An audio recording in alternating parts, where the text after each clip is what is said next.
You're watching Batesi TV.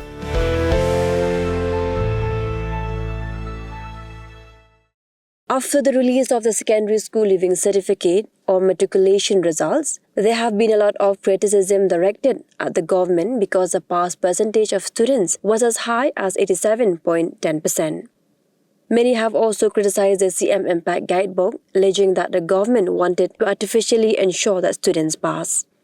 In response to the criticism, the Chief Minister of the state, Conrad K. Sangma, stated that he does not wish to comment on those who are criticizing the government, nor does he want to dwell on their remarks because his objective is focused on the children. Conrad said that the matriculation exam marks both the beginning and the end of a child's dream. He further explained that if a student passes matriculation, they can continue to work harder and improve themselves further. Their educational journey continues and they have the opportunity to achieve something in life. However, if a student fails the matriculation exam, their educational path would come to an end altogether. The Chief Minister rejected the claims that the CM Impact Guidebook was responsible for helping students pass. Instead, he said that it was the students' own hard work. He added that whenever there are exams, guidebooks are always used to provide examples and formats of how questions might appear in exams. Well, I mean, when the results have been something that I've been very, very concerned about for a very long time. And the way I have always observed and seen this entire process is that, our students are not able to prepare for the exams sometimes, especially in the rural areas. And of course, it's a very large process which starts with work and education system at the grassroots level in terms of the elementary school, upper primary, secondary level. So obviously, work has to be done at all the levels.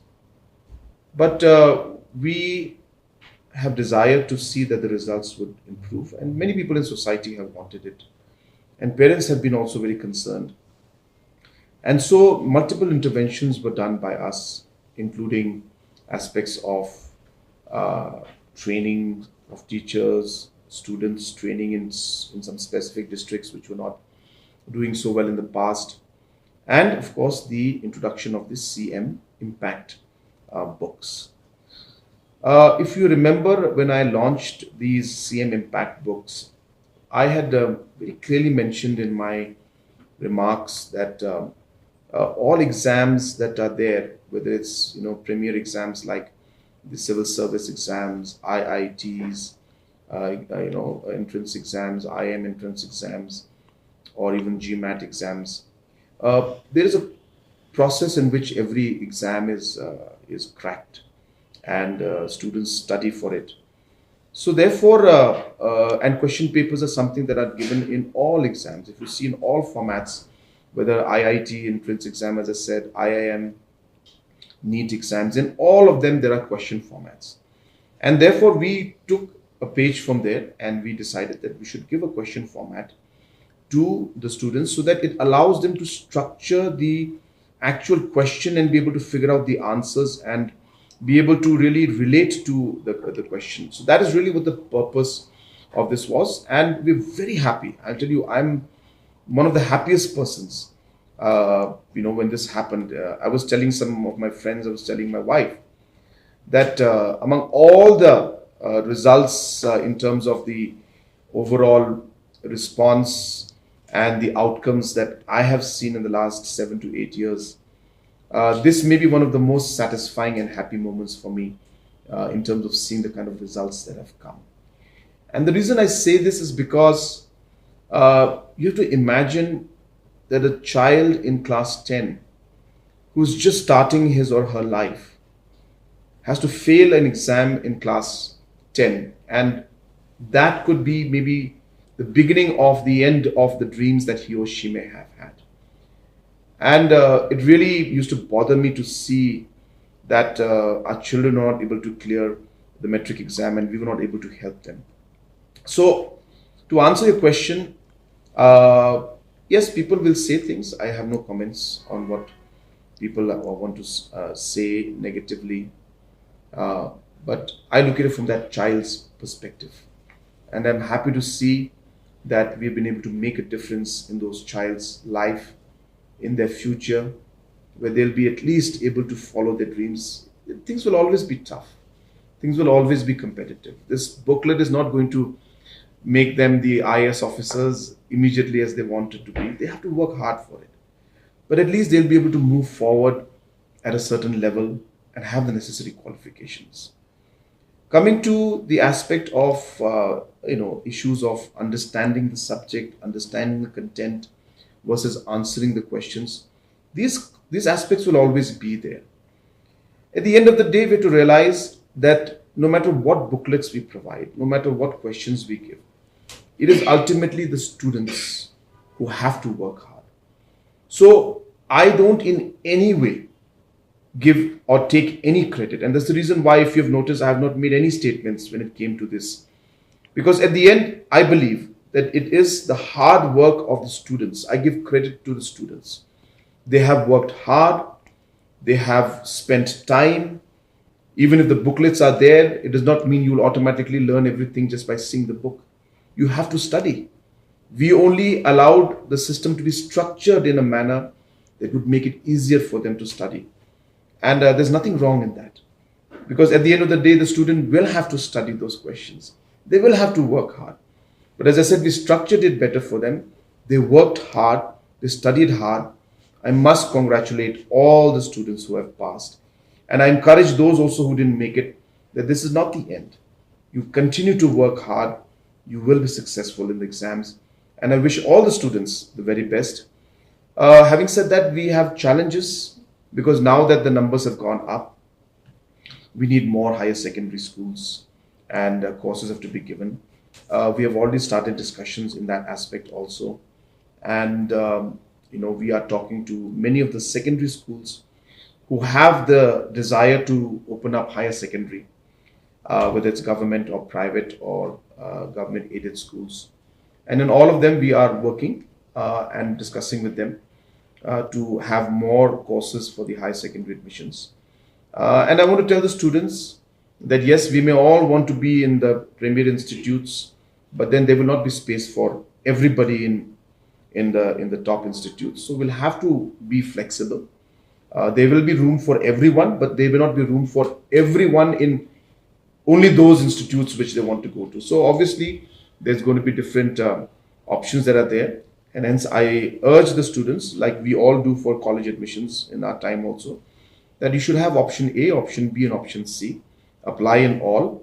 And then even if you're not able to get your option A, whatever options you get, don't discontinue your studies and continue your studies even in the higher secondary level. Yes, there are many things that we want to do. In fact, I did not share with you today, but we had the second or third round, you can say, of the presentation from the Education Department as an informal item today.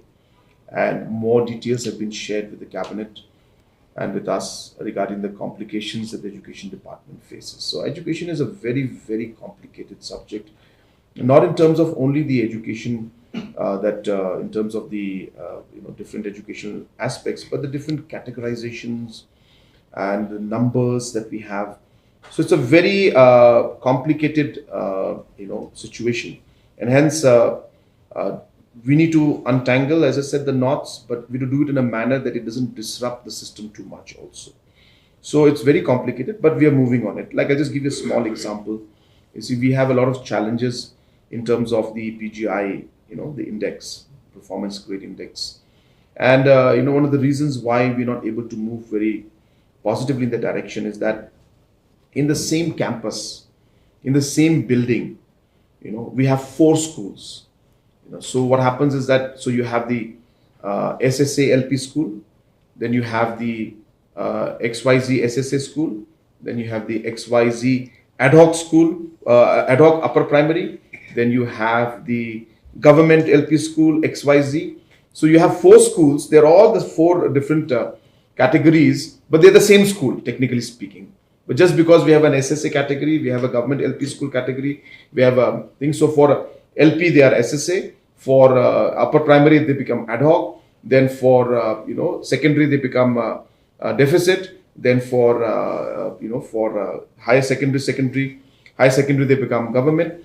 So this kind of 4-5 classifications then brings down the overall ranking and the facilities, because that same facility is divided among 4 schools. So in the terms of our classification, it's actually 4 schools, but for all practical purposes, it's just one school called XYZ. But because the categories, so these kind of things then brings down the facilities that are there, which are then divided among the schools, which then brings down the average and reflects badly on the PGI index. Now, can we bring them all together in one? Is again a big question, because one happens to be SSA, the other category is ad hoc, the government school. So I'm just sharing with you one of the problems. So these are very complex problems, which leads to a lot of results, which then bring down our rankings. But slowly and steadily, we are working on it. So I've always maintained this, that for us to be able to take the right steps forward to resolve a problem starts with the correct diagnosis of the problem. So we cannot just jump into a solution without knowing what the problem is. And that's why actually we went into this entire CM impact mode and have the booklets, is because we realized that a lot of the students are understanding the concept to some extent, but somehow they're not able to get the question and answer format in their minds. And that's why we came up with CM Impact, to allow that structuring to take place. And we're happy that we were able to guide the students. And as I said, this is not something that just we do. Every exam, everywhere you go, there is a question and answer format for all top exams, whether civil service, as I said, for IIT, IIM, all of them have the same format. And we use that, and we're happy that the students have been guided well with it, and we've seen the results. And as I said, we hope that we'll continue the reforms in the future. It's very desirable, very, very desirable. And I use the word desirable because we see the benefit in it. But it is very sticky at the same time, because obviously each category has got its own complex problems.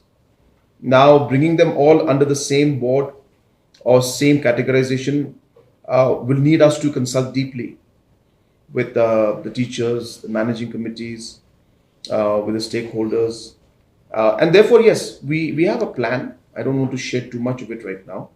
We have a plan, and we are consulting with people. And that's why you must be seeing a lot of letters being sent to colleges, schools. They, of course, after getting the letters, they are concerned that government is going to take some drastic measures. It's not. We're just simply trying to understand the situation, the complication, because without understanding that, then we don't know how to move forward. So diagnosis is going on. We're trying to understand the problems.